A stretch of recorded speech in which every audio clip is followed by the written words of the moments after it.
Hello, I'm Psychic Cosplay and welcome to a new studio. There will be a studio tour in the future, but not today. Today I'm going to be talking to you about foam versus Worbla. I get asked quite often, which is better? Which do you like better? Is one superior to the other? And my answer to all those things is neither.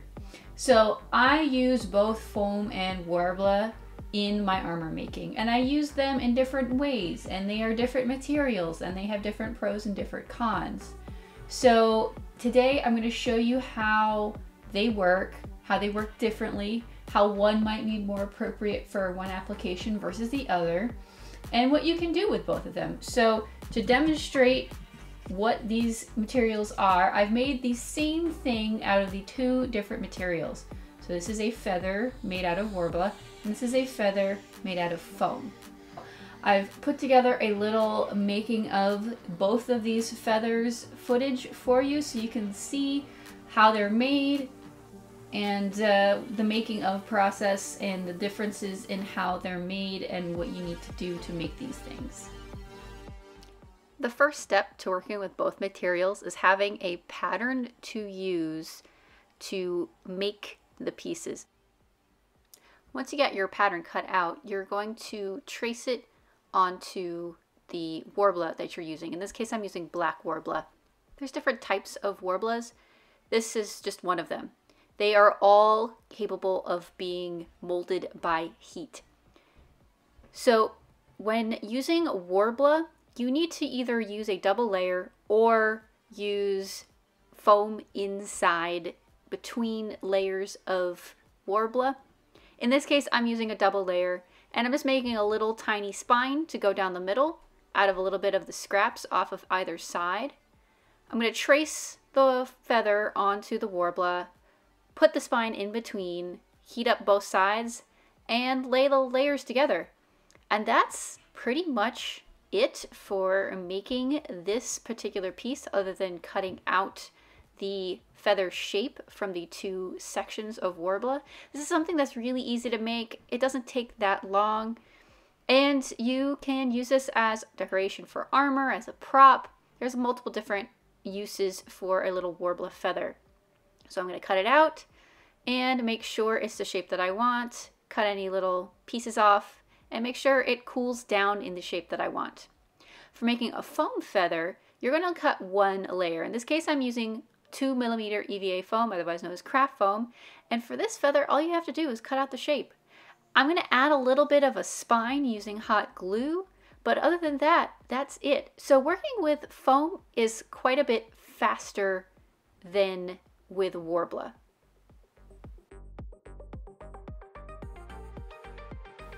They're different. As you can see, this one's flexible, this one's not. They are very different materials. So some pros of foam is that it's a fairly cheap material. It doesn't have as much of a learning curve as Worbla does. They both do have learning curves, however. And it's pretty easy to get a hold of. Foam is now available in Michael's stores, in Joann's stores, from variety of vendors online. It's pretty easy to get a hold of. Worbla is a little bit harder to get a hold of. It is sold in Michael's, but not necessarily all of them, and from vendors online, but it is a little bit rarer to see Worbla than foam. Worbla, however, is very sturdy. You're not going to be able to bend this or break this very easily, while foam can be a little bit sensitive to pressure and to being bent while stored. Worbla, it's got some bend, it's got some give, but overall it's a very sturdy material. This is quite a bit more expensive than foam, so that is one of the cons of Worbla. However, an entire sheet of Worbla can be used, meaning if you make any scraps from Worbla, it is a thermoplastic, meaning it is heat moldable, meaning any scraps can actually be heated up, kind of melted together, and made into new pieces of Worbla.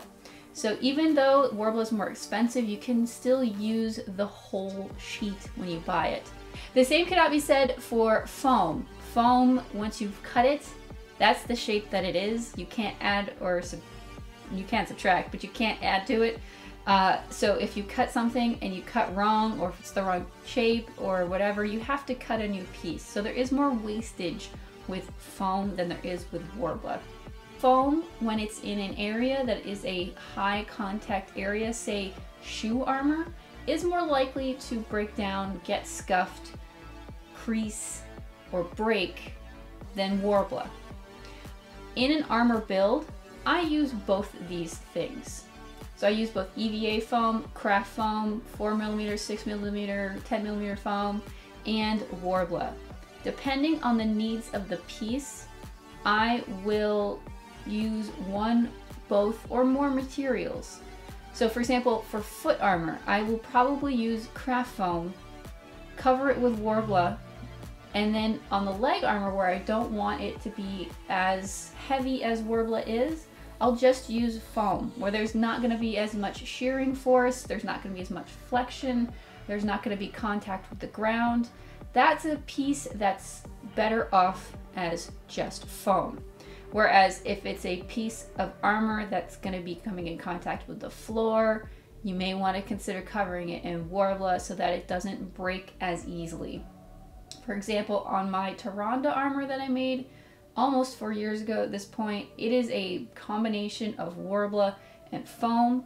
Certain pieces are Worbla and certain pieces are foam. So pieces that I don't want to be that heavy, they're foam. Pieces that I need for durability, they're Worbla.